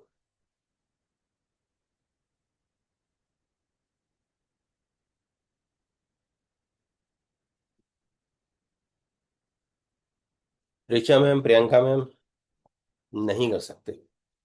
अगर वो 44AB से बाहर हो गया, 44AB से वो बाहर है, टैक्स ऑडिट नहीं कर सकते. आप उसका ऑडिट करिए, बुक्स का ऑडिट करिए, टैक्स ऑडिट नहीं कर सकते. सो उस केस में किसी भी हालत में फॉर्म 3CD नहीं भरना है. दूसरा, कई बार SSC इंसिस्ट करता है मेरा तो टैक्स ऑडिट नहीं अप्लीकेबल हो रहा है, लेकिन मैं रिटर्न का फाइलिंग डेट था मेरा 31 जुलाई, मुझे लॉस कैरी फॉरवर्ड करना था. अब मैं लॉस अगर अब मेरा रिटर्न डिले हो गया तो मैं लॉस कैसे कैरी फॉरवर्ड करूंगा? सो इट इज बेटर कि आप मेरा टैक्स ऑडिट कर दो, सो दैट कि मेरा ड्यू डेट चेंज हो जाए. क्या मैं कर सकता हूँ? The answer is no. मैं ऐसा कोई भी बेनिफिट देने के लिए टैक्स ऑडिट नहीं कर सकता. So these are all important points जहाँ पे कि हमें समझना है हमारी रिस्पॉन्सिबिलिटी क्या है, एज ऑडिटर हमारा रोल क्या है, अप्लीकेबिलिटी क्या है. हम लोग आज clause by clause tax audit को डिस्कस नहीं कर रहे हैं. उसके लिए मैं मैम को बोलूंगा एक बार आप आगे सेक्शन रखिएगा, जब 15 अगस्त वाला जो 15 सितंबर वाला जो वो पार हो जाए. Sure sir. क्योंकि क्लॉज बाय क्लॉज के लिए अलग से हमें टाइम थोड़ा चाहिए होगा, 1.5-2 घंटे का, कि नए फॉर्म्स, उस नए वाले जो फॉर्म हैं जो 1 अप्रैल 2025 से स्टार्ट हुए हैं, उनमें क्या क्या चैलेंजेस आ रहे हैं और गाइडेंस नोट हमें क्या गाइड कर रहा है. और सो दैट कि हम TAQRB में जब हम मैटर जाता है तो हम ये दिखा सकें हमने तो गाइडेंस नोट को फॉलो किया है. सो ICAI ने अगर गाइडेंस नोट इशू किया तो आप कह सकते हैं कि हमने गाइडेंस नोट को फॉलो किया है, तो आपका फिर इशू नहीं आएगा डिसिप्लिनरी कमेटी में. ओके, हिमांशु सर ने क्वेश्चन पूछा है. First year turnover is 80 lakhs. Client declares income in 44 AD. Next year income is 4 crore. Next year income is 75 lakh. Discuss lock in the tax audit. So sir second year में वो खुद ही tax audit से बाहर है, 44AD से वो बाहर है, वो उसमें एम्बिट में ही नहीं है। So there is no option कि वो ऑप्ट करेगा या नहीं करेगा। सो थर्ड ईयर में उसका टैक्स ऑडिट 44AD उसके लिए अवेलेबल होगा। ये हमने केस स्टडी में भी कवर किया है।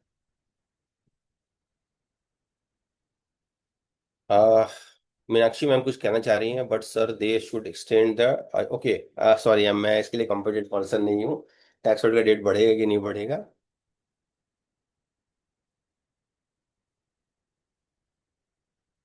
Himanshu sir, any president on this? Sir section एकदम क्लियर है आपके लिए, सो आई डोंट थिंक इसके ऊपर अभी कुछ होगा। फिर भी मैं एक बार चेक करके आपको देख सकता हूँ कि अगर कुछ कोई प्रेसिडेंट है इसके ऊपर तो मैं जरूर आपको शेयर करूंगा। But I think provision is itself very clear. So यहाँ तक हमने डिस्कस किया provision, penalty. So thank you so much. This is my credential, please feel free to connect me any point of time. Sir आप PPT भी share करेंगे हमारे साथ? अभी कर दूंगा मैम थोड़ी देर में। तो that we will share with the participants also. तो हाँ श्योर श्योर, वहाँ आप पे कर लीजिएगा, कोई इशू नहीं, मैं भी आप व्हाट्सएप कर देता हूँ। हाँ। ठीक है। रुचिशा मैम का क्वेश्चन है, if a doctor has professional fees of से 49 lakh rupees, so less than 50 lakh, can he directly declare 50% of the? Yes yes, declare 50% ना, बिकॉज आप तो 44AD में चले गए, 44AD में चले गए, ADA में चले गए। जैसे आप ADA में गए और आपने 50% डिक्लेयर किया है, आप मतलब आप तो क्रीम SSC हो गए, you are paying higher tax, 50% के ऊपर आप टैक्स दे रहे हो। सो सचिन सर एक क्वेश्चन था यस, डॉक्टर वाले पे ही। ये जो डॉक्टर की रिसीट्स हम चेक करते हैं 49 लाख या जो भी है, तो this receipts is for the doctors who are into profession और for the hospitals also, because वो मेडिकल प्रोफेशन की बात करता है हाँ हाँ यस। सेक्शन। सो अगर आप हॉस्पिटल से पैसा ले रहे हैं and if you are working as a salaried employee, then you are employee. आप 44AD AD से AB से बाहर है, एम्प्लॉयमेंट है आपका। लेकिन जनरली क्या होता है, हॉस्पिटल से लोग प्रोफेशनल रिसिट ले रहे होते हैं। सर अगर हॉस्पिटल ही ऐसे पार्टनरशिप फॉर्म बना रहे हैं तो hospital he hospital can participant है, ऑप्ट वही फॉर बोलता है, 44AD है। हॉस्पिटल। सॉरी सॉरी, यस आशा मैम क्या कह रहे थे? SSC is the hospital basically. हाँ, सो तो अगर उसमें अगर रिसीट्स कैसे अगर काउंट करेंगे? पार्टनरशिप फर्म है और वो हॉस्पिटल है, हम्म, डॉक्टर्स ने पार्टनरशिप फर्म में हॉस्पिटल बना रखा है, so you can say hmm. कि they are carrying on profession, because वो प्रोफेशन में फॉल कर जाएगा। बिजनेस अगर उन्होंने कंपनी बना ली है तो आप कह सकते हैं कि भाई आप तो बिजनेस कर रहे हो। कंपनी के केस में हमेशा वो बिजनेस में चला जाएगा। Like chartered accountants profession firm carry करता है इन बिजनेस को, तो उस केस में फर्म का भी प्रोफेशनल रिसिट होता है वो।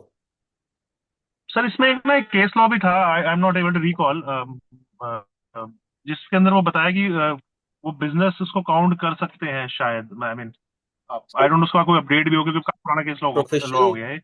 बिजनेस में तब जाते हैं जब आपका कंपनी हॉस्पिटल बना और लिया आपने। ACIT करके मैं एक बार चेक कर लूंगा सर, कोई इशू नहीं, मैं चेक करके आपको चैलेंज। बता, जी जी।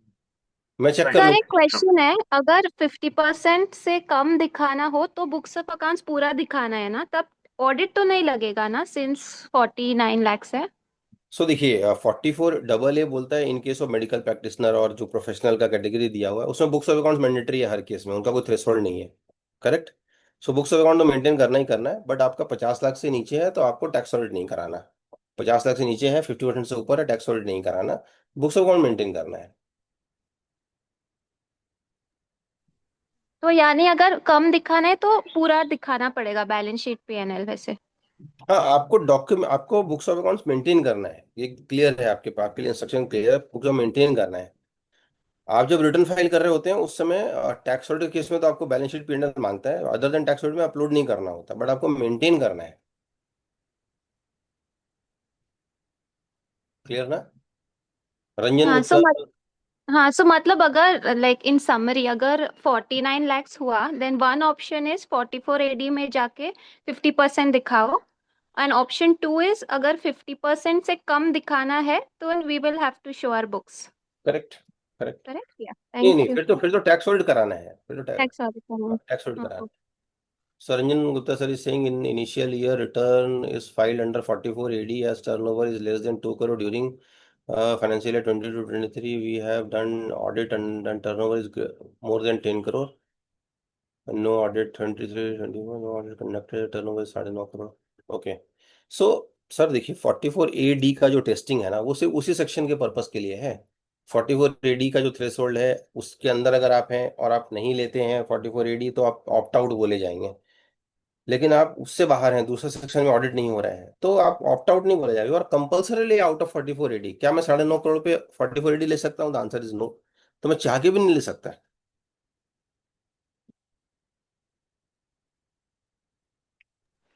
सर ये ऑप्ट आउट वाला प्लीज एक बारी सेशन में आपने एक्ट में कहीं लिखा है क्या? वो पार्ट मेंशन कर देंगे। Sir 44AD clause 4, 44AD clause 4, where an eligible assessee declares profit for the previous year in accordance with the provisions of this section, and he declares profit of any 5 assessment year relevant to the previous year succeeding the previous year not in accordance with the provision of this section. So आप बाहर हो गए, आप इस section के हिसाब से declare नहीं कर रहे हैं, इसका मतलब आप ऑप्ट आउट कर रहे हैं। सर कोई ऑप्ट आउट वर्ड यूज नहीं है नहीं, इसमें, तो ये तो interpretation. Yes yes sir, sir आप एलिजिबल थे इस सेक्शन में रहने के लिए लेकिन आप नहीं रहना चाहते, it means you are opting out. दूसरा, मैं इस सेक्शन के लिए एलिजिबल नहीं हूँ तो there is no question of opt out, मैं तो बाहर ही हूँ, वैसे भी बाहर हूँ। ठीक है। मीनाक्षी मैम का है, please tell telemarketing person 44AD। So 44AD is for business, whether telemarketing is business और नॉट, आपका ये क्वेश्चन है। So I think yes, telemarketing is also business. अगर वो बिजनेस में कर रहा है तो वो बिजनेस है उसका। तो बिजनेस मैंने business means it is already defined, any kind of commercial activity like trade commerce or adventure, so that is covered under business. So ये आपको देखना पड़ेगा whether it is business or not. So I think आपका जो question है वो 44AD से नहीं है, आप ही क्या, क्योंकि आपको पता है turnover is 1.25 crore 1.25 CR, so he is eligible. And अगर उसको टेली मार्केटिंग में कमीशन मिलता है कि आप जितना कॉल करेंगे आपको कमीशन मिलेगा, तो वो डिपेंड करता है। या आपका कोई जितना सक्सेसफुल कॉल होगा उसको कमीशन मिलेगा, then the situation is different. So depend करता है fact to fact, but technically what I believe आपको ये समझना है कि वेदर इट इज बिजनेस और not. Okay sir, thank you so much, thank you for your patient listening. यही है, इसको ना वो करना पड़ेगा कि वो बिजनेस है और not commission. Yes, correct correct. If it is commission then out of question. But sir agreement में दे डोंट स्पेसिफाई ना, उसलिए एग्रीमेंट बहुत, एग्रीमेंट में लिख देते हैं कि लीड करवाएंगे, तो that is like not commission. You are lucky कि आपको एग्रीमेंट है, कई हाँ केसेस में एग्रीमेंट ही नहीं होते। नहीं सर, एग्रीमेंट में भी है and TDS also deducted and JA, तो मतलब 2% पे। जे में बट अगर देन तो देखिए एक्चुअली क्या TDS काटने का जो सेक्शन है वो जिस सेक्शन में कट रहा है that will not determine whether I am carrying on income. Right तो राइट राइट। आपको फैक्ट बेसिस पे डिसाइड करना है weather it is hmm business और प्रोफेशन हम्म और कमीशन, तो आपको ओके डिसाइड करना है based on the facts. okay, so then we can say that see, actually the case is under scrutiny, so we can, and officer has demanded lot of books and accounts, books of accounts, so we can say that we are under 44AD and we have not maintained any books of accounts. और आपने return भी 44AD में भरे हैं? हाँ जी। बस तो ठीक है, हाँ जी, फिर not liable to maintain books of accounts, आप क्लियर कर दीजिए उनको। But sir, for ठीक है after a okay, certain thank you turnover sir. limit, they can say that you are liable to maintain books under the GST law. So you need to show तो if the GST law GST is applicable. In that case, they can ask, no? Yeah, they can ask, yeah, we will provide GST returns and all, that is there because it's registered under Yes, GST. yes, whether yes, of GST course. return is books of accounts, a part of books of accounts, not books of No, accounts. no, Yes, not not books of, GST returns are not books of accounts. Definitely not. But sir liable. Books of accounts का मतलब तो ये हो गया ना, फिर we should have all the expenses, we should have all the corresponding bills related. GST नहीं नहीं, return is all about sale purchase only only. GST, yeah, GST तो return उसमें as उसमें per लिखा हुआ GST है, we, उसमें लिखा हुआ है कि वैसा डॉक्यूमेंट जो असेसिंग ऑफिसर को एक एनेबल करेगा असेसमेंट करने के लिए, that is books of accounts. मैं सिर्फ बैंक स्टेटमेंट दे दूं, ये लो जी कर लो, बोले इससे क्या समझ में आएगा, बाकी डिटेल भी दूं, मैं सिर्फ टैली का डेटा दे दूं, और इससे उसको आपको इतना डॉक्यूमेंट उसको देना है कि वो प्रॉपरली आपको एसेस कर सके। और बुक्स ऑफ अकाउंट्स में लिस्टेड है, रूल 6F और 6G में उन्होंने लिस्ट किया है कि आपको ये मेंटेन करना है। और 44A में इन्होंने लिखा है where the provision of section 44AD का क्लॉज 4 है, देन आपको बुक्स को मेंटेन करना है, अदरवाइज के लिए कुछ नहीं बोला। तो 44AD में आई am not generally liable. Yes. अगर 1.25 करोड़ में मुझे बुक्स अकाउंट मेंटेन करना पड़े तो फिर पर्पस तो खत्म हो गया ना, खत्म हो गया। खत्म हो जाएगा फिर तो। Okay, thank you so much ma'am, Thank you, sir. Thank you. Thank you so much. Thank you, sir. Thank you, sir. Now that all the questions have already been answered, so thank you again for your wonderful deliberation and answering all the queries in between and in the last also. And thanks to each of the participants for interactive session. And किसी की query थी that missed some portion, so we have our YouTube channel. We will upload on the YouTube channel after a few days time, of course, not today or tomorrow. So you can subscribe to that and watch the previously recorded and this session also. We will upload it in 7-8 days time. So thanks once again for joining us, and keep on watching for the future sessions. We will keep on posting. So thank you once again, and thank you, Sachin sir. So now I will be closing this meeting. Thanks once again.